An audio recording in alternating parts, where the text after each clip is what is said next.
ನಮಸ್ತೆ ವೀಕ್ಷಕರೇ, class 1 news ಟಿವಿಗೆ ಸ್ವಾಗತ. ಈ ದಿನದ ಪ್ರಮುಖ ಸುದ್ದಿಗಳು. ದೇವನಹಳ್ಳಿ ಪಟ್ಟಣದ ಮಾರಮ್ಮ ತಾಯಿ ಮದುಗಲಮ್ಮ ಮತ್ತು ಪೂಜಮ್ಮ ದೇವಿಯರ ಜಾತ್ರಾ ಮಹೋತ್ಸವದಲ್ಲಿ ಆಹಾರ, ನಾಗರಿಕ ಸರಬರಾಜು ಮತ್ತು ಗ್ರಾಹಕ ವ್ಯವಹಾರಗಳ ಸಚಿವರಾದ ಕೆಎಚ್ ಮುನಿಯಪ್ಪ ದೇವಿಯರ ಆಶೀರ್ವಾದ ಪಡೆದು ಮುಖಂಡರಿಂದ ಅಭಿನಂದನೆಯನ್ನ ಸ್ವೀಕರಿಸಿದರು. ಈ ಸಂದರ್ಭದಲ್ಲಿ ತಾಲೂಕು ಗ್ಯಾರಂಟಿ ಯೋಜನೆಗಳ ಅಧ್ಯಕ್ಷ ಸಿ ಜಗನ್ನಾಥ್, ಪುರಸಭಾ ಮಾಜಿ ಅಧ್ಯಕ್ಷ ಮೂರ್ತಿ, ಮುಖಂಡರಾದ ಡಿಎಂ ಕುಮಾರ್, ಇನ್ನು ಹಲವಾರು ಮುಖಂಡರುಗಳು ಭಾಗಿಯಾಗಿದ್ದರು. ದೇವನಹಳ್ಳಿ ಪಟ್ಟಣದ ಪೂಜಮ್ಮನ ಪಾಳ್ಯದಲ್ಲಿರುವ ಪೂಜಮ್ಮನ ದೇವಾಲಯಕ್ಕೆ ಸಚಿವ ಕೆಎಚ್ ಮುನಿಯಪ್ಪ ಭೇಟಿ ನೀಡಿ ಪೂಜೆಯನ್ನ ಸಲ್ಲಿಸಿದರು. ನಂತರ ಅವರಿಗೆ ಪೂಜಮ್ಮ ದೇವಾಲಯದ ಅಭಿವೃದ್ಧಿ ಸಮಿತಿಯ ವತಿಯಿಂದ ಅಭಿನಂದಿಸಲಾಯಿತು. ಈ ವೇಳೆಯಲ್ಲಿ ಪುರಸಭೆ ಸದಸ್ಯ ಬಾಲರಾಜ್ ಮತ್ತು ದೇವಾಲಯದ ಟ್ರಸ್ಟ್ನ ಅಧ್ಯಕ್ಷ ಚಂದ್ರಶೇಖರ್ ಅವರು ಮಾತನಾಡಿ, ದೇವಾಲಯದ ಮುಂಭಾಗವಿರುವ ಜಾಗದಲ್ಲಿ ನಮ್ಮ ಪೂರ್ವಿಕರು ದೇವತಾ ಕಾರ್ಯಗಳನ್ನು ಮಾಡುತ್ತಾ ಬಂದಿದ್ರು. ಆದರೆ ಇತ್ತೀಚೆಗೆ ಖಾಸಗಿ ವ್ಯಕ್ತಿಯೊಬ್ಬರು ದೇವಾಲಯಕ್ಕೆ ಸೇರಿದ ಜಾಗದಲ್ಲಿ ನಿವೇಶನ ಕಟ್ಟಲು ಮುಂದಾಗಿದ್ದಾರೆ.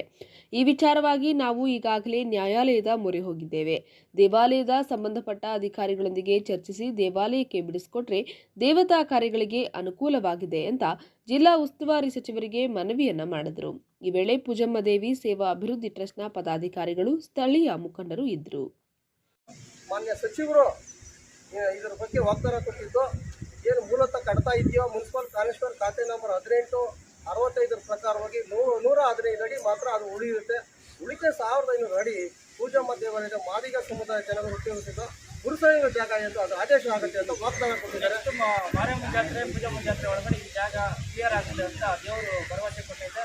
ದೇವರ ಆಶೀರ್ವಾದ ನಮ್ಮ ದೈತ್ಯ ನಮ್ಮ ಪೂಜೆ ಅಂತ ಹೇಳ್ತಾ ನಾನು ಮಾತುಗಳನ್ನು. ಕೇಂದ್ರ ಸರ್ಕಾರದ ಬಜೆಟ್ನಲ್ಲಿ ರಾಜ್ಯಕ್ಕೆ ವಂಚಿಸಿರುವ ಕೇಂದ್ರ ಸರ್ಕಾರದ ವಿರುದ್ಧ ಆಹಾರ, ನಾಗರಿಕ ಸರಬರಾಜು ಮತ್ತು ಗ್ರಾಹಕ ವ್ಯವಹಾರಗಳ ಸಚಿವರು ಹಾಗೂ ಜಿಲ್ಲಾ ಉಸ್ತುವಾರಿ ಸಚಿವರಾದ ಕೆಎಚ್ ಮುನಿಯಪ್ಪನವರ ನೇತೃತ್ವದಲ್ಲಿ ಪ್ರವಾಸಿ ಮಂದಿರದ ಬಳಿ ಕಾಂಗ್ರೆಸ್ ಪಕ್ಷದ ಮುಖಂಡ ಕಾರ್ಯಕರ್ತರುಗಳೊಂದಿಗೆ ಚೊಂಬನ್ನ ಪ್ರದರ್ಶಿಸುವ ಮೂಲಕ ಯಡುಕೊಂಡಲವಾಡ ಗೋವಿಂದ ಗೋವಿಂದ ಅಂತ ಘೋಷಣೆ ಕೂಗಿ ಆಕ್ರೋಶ ವ್ಯಕ್ತಪಡಿಸಿ ಪ್ರತಿಭಟನೆಯನ್ನ ನಡೆಸಿದರು. ದೇವನಹಳ್ಳಿ ಪಟ್ಟಣದ ಪ್ರವಾಸಿ ಮಂದಿರದಲ್ಲಿ ಕಾಂಗ್ರೆಸ್ ಪಕ್ಷದ ಹಲವು ಮುಖಂಡರೊಂದಿಗೆ ಯುವ ಕಾಂಗ್ರೆಸ್ ಚುನಾವಣೆಯ ಕುರಿತು ಸಭೆ ನಡೆಯಿತು.